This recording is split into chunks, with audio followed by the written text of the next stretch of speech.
کہ ڈاکٹر جواب دے دیتا ہے کہ اب تم صحیح نہیں ہو سکتے، اتنے دنوں میں مر جاؤ گے. وہ جاتا ہے کربلا، کبھی مشہد. اچھا ہر آدمی کو نہیں کہہ رہا شفا لے کر آتا ہے، لیکن میں مل چکا ہوں ایسے لوگوں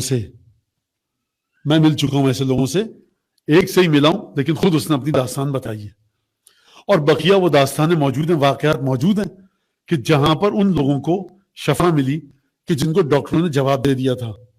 تو سرکار اگر اس زری میں اور اس زری کے اندر جو قبر مطہر ہے یہ بھی انہی قبروں کی طرح ہوتی جو ہمارے شہر میں ہیں، تو آپ لپٹ جاتے نا اپنے شہر میں کسی صوفی درویش ملنگ کی قبر سے.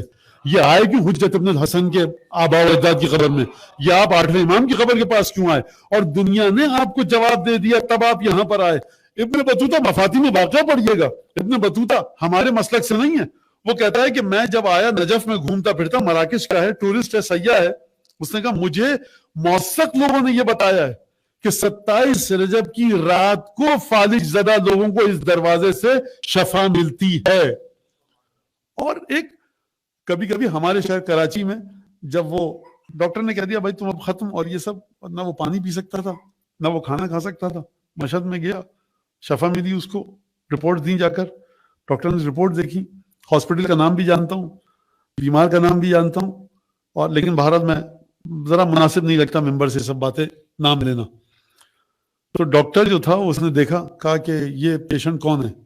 اس کو تو ہم نے اتنی ڈیٹ دی تھی. کہا کہ یہ پیشنٹ جو ہے میں ہوں. کہا کہ تم کیسے ہو سکتے ہو؟